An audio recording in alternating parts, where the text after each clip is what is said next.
Gimana kabar? Alhamdulillah Bapak sehat. Cuma agak sedikit flu aja tapi karena cuaca. Keluarga gimana, sehat? Alhamdulillah Pak sehat semuanya. Apa kesulitan ibu dalam mengajar itu saat ini? Oh iya, betul Pak. Saya dirasa masih kesulitan ya. Sekarang ada istilah pembelajaran yang berpusat pada siswa yang harus membeda-bedakan cara mengajar kepada anak. Itu mungkin saya memang agak belum paham. Jadi mungkin mohon maaf jika pada saat tadi supervisi saya belum bisa menerapkan pembelajaran diferensiasi kepada anak-anak.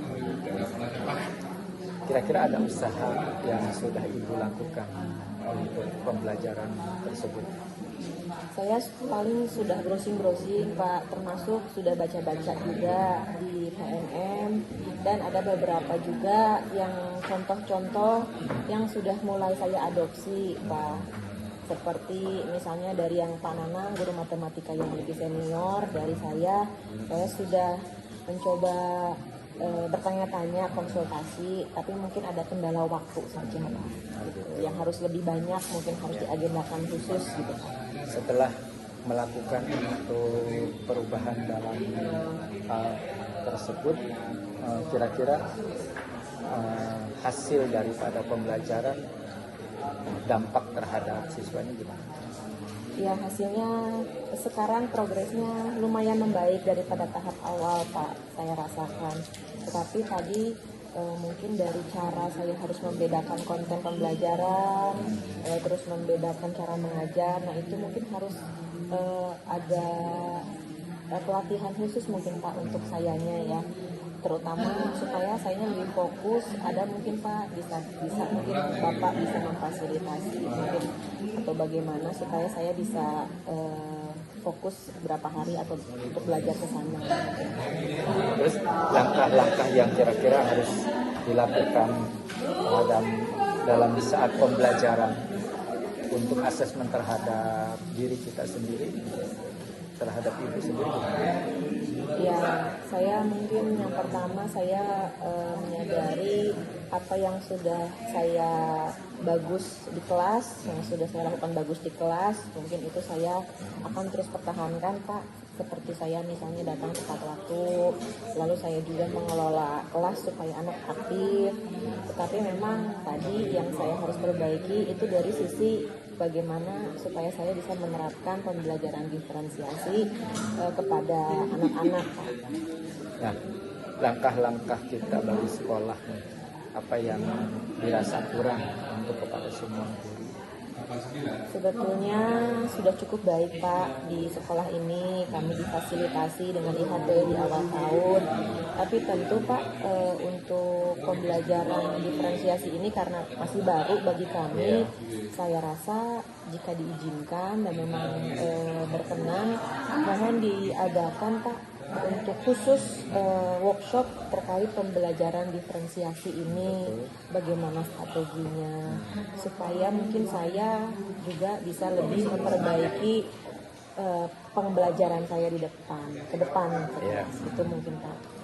Nah, kemudian untuk poin-poin yang tadi, langkah-langkah untuk pembelajaran diferensiasi agar nanti ibu melakukan tutor sebaya terhadap teman-teman, ibu bisa menjelaskan gimana langkah-langkahnya atau poin-poin apa yang sekiranya menyeluruh guru itu untuk bisa melakukan diferensiasi, pembelajaran diferensiasi. Iya. Mungkin poin yang pertama adalah saya selaku guru mungkin harus melakukan refleksi dulu apa yang saya sudah baik lakukan di kelas dan belum saya lakukan dengan baik, dan apa yang akan saya lakukan dengan lebih baik lagi. Lalu selanjutnya mungkin saya mengikuti pelatihan pembelajaran diferensiasi yang diantaranya adalah bagaimana dari mulai mendiagnostik siswa, lalu menyusun konten dan juga cara mengajar, cara target belajar yang berbeda-beda kepada siswa, sehingga saya perlu nantinya melakukan pembelajaran dan penilaian itu sesuai dengan diferensiasi atau kebutuhan siswa. Kapan untuk rencana aksi direalisasikan rencana aksi dari poin-poin tersebut? Oh baik Pak, insya Allah untuk ini karena sekarang masih semakin tengah semester ya Pak. Nanti mungkin insya Allah setelah bagi rapot Pak, jadi target saya itu akhir bulan Oktober saya sudah mulai menerapkan aksi saya terkait yang tadi saya sudah paparkan kepada Bapak. Untuk skala prioritas apa di langkah awal? Untuk di langkah awal ini mungkin tadi saya akan segera menganalisis, melakukan diagnosis apa kebutuhan anak-anak saya dan bagaimana kompetensi awal mereka, sekaligus bagaimana saya terus menyesuaikan untuk membuat konten-konten pembelajaran dan cara belajar mereka. Kemudian apa harapan kita ke depan terutama di sekolah kita untuk pembelajaran diferensiasi ini? Harapannya adalah sekolah tetap memfasilitasi guru-guru, khususnya kepada guru-guru baru seperti saya Pak yang belum bisa memahami penerapan pembelajaran diferensiasi seperti apa, agar terus dilatih dan juga dimentoring Pak dalam pelaksanaannya dan juga dievaluasi pada saat setelah proses mengajar kami. Terima kasih. Iya Bapak, terima kasih. Semangat terus, semoga sehat selalu. Terima Sukses kasih Pak. Amin. Bapak juga sehat-sehat banget Pak. Mangga. Assalamualaikum. Sukses.